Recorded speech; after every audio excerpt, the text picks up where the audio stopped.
All right, I got a new toy. Boom! I love this toy. I used to talk about a lot of things in different classes, but here I want to talk about how when it's in its collapsed form, this is your unconscious self. And then when the cerebral cortex and all the prefrontal cortex and all that is online, we're in this expanded state of consciousness. Let's say it differently. Unconscious self, conscious self, unconscious self, conscious self. Now, we're going to get back to two very, very important words to our endeavor here, and that is hypervigilance and hyperarousal.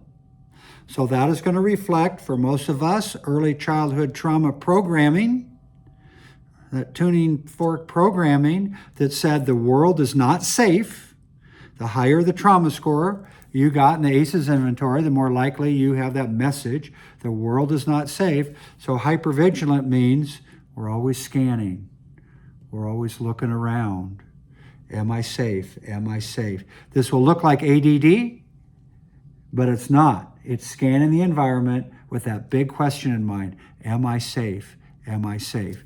If we get any little indicator that we're not safe, boom, that's a hyperarousal. Boom, that's a hyperarousal. So we'll have an overreaction to whatever that stimulus is. That's why there's many of us with an elevated ACE score that don't do well, don't play the scare me game. I have a definite startle response, people do, who have this overactive amygdala stress response hypervigilant system, right? And it can be exhausting.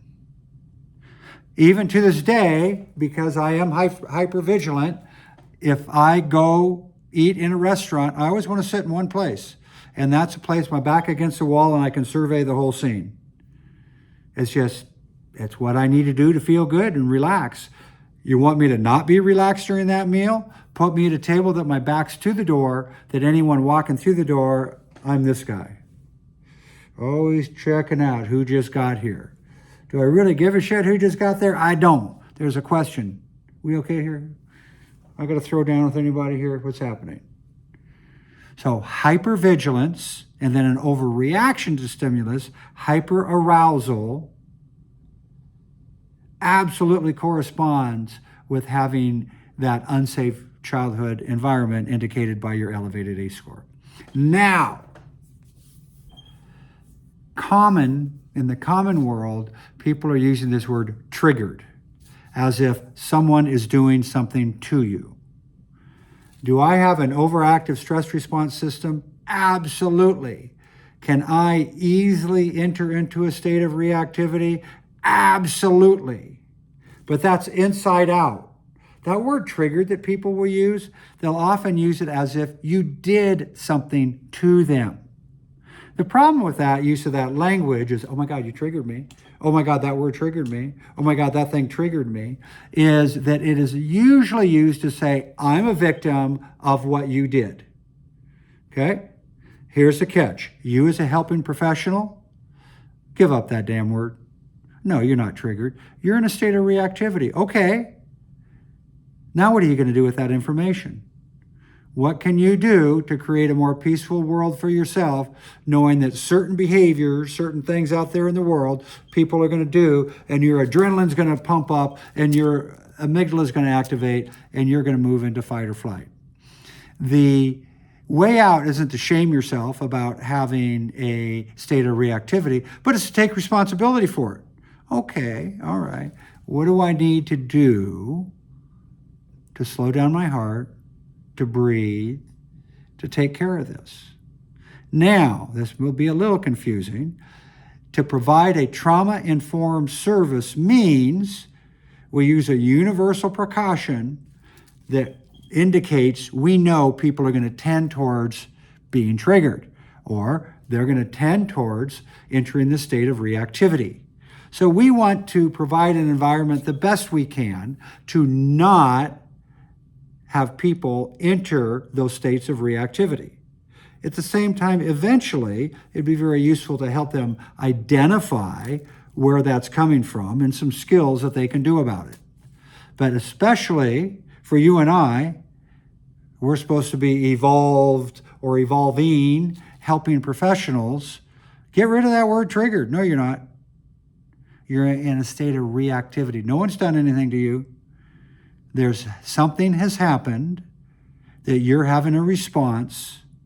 Now, what choices do you have once you figure that out? And it takes a while to figure that out, what's going on. But as long as we're blaming out here, we are disempowering ourselves and making ourselves victims. And I hope you agree with me. The process here is to lift ourselves up into greater growth and evolution. Don't blame ourselves for this stimulus or reactivity, but learn how to cope with them better. I still have some of these in my life. If I make it someone else's fault, that's not going to go well. Never has. But if I can identify it, maybe enlist them as a partner to help me get my safety needs met, then I can do a much more efficient job of calming myself down. So hypervigilance, hyperarousal, that is a byproduct of childhood trauma that many of us bring into this helping profession. So learning how to address that probably is the single most important thing if you want to stay on the planet longer. Learning how to turn your reactivity when you experience it into a gift of consciousness raising, of skill development, finding a way of self-regulation and to calm yourself in that. I also wanted to take this time to talk about counter transference, and that is part of our module 3. Counter transference is not a pathological thing, like 99% of the time. Counter transference is, we're all human. We all have stuff. We all have issues. And now and then things come up that are stimulated by our clients that interfere with our objectivity of dealing with that client. That's all it is. We all have it. You know, often when I ask groups of people to identify what they think their most likely triggers are of countertransference, they will say things like, well, I couldn't work with a child molester. Okay, well, that I get it, pretty common, and then we'll have a little chat about that. I couldn't work with people who do domestic violence. Okay, all right. And so usually people think those are going to be the most common and significant ones. They're actually not. They typically are much more subtle. Basically, countertransference is, you can see it's involved when you're particularly attracted or repulsed by a client. Okay? That usually means your history is somehow being expressed there. And part of our ethical obligation is to constantly monitor ourselves about clients that we're particularly attracted to. And I don't necessarily mean in a sexual way, but in an energetic way. Maybe we're doing a little bit more for this client. We think a little bit more about this client, or we're repulsed by. We've got, a real tough time of sitting and being present with that client. That's going to be your most typical kind of countertransference. Maybe they remind you of a sibling, of a parent, some traumatic event from your life. And so it's not pathological to have countertransference. In fact, the person I don't trust is the person who says they never have it. It's like, really? It becomes pathological if we're not aware of it and we don't get the support we need and the distance we need from it.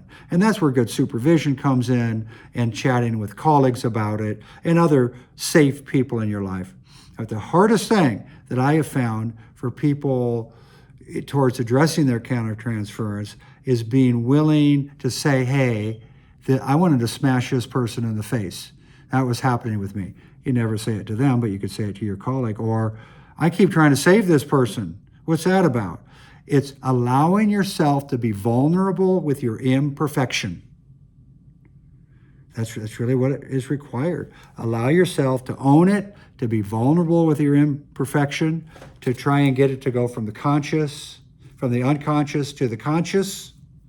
If find someone safe to explore that with, and then go back and keep doing your job. That's kind of it. And that's part of your ethical obligation. That's been a good little chat on hypervigilance, hyperarousal, the unconscious and conscious mind, and countertransference. Awesome. By the way, do you like that? That's fuchsias, stained glass fuchsias in the back. They make me happy every time I see it. Okay. See ya. Bye.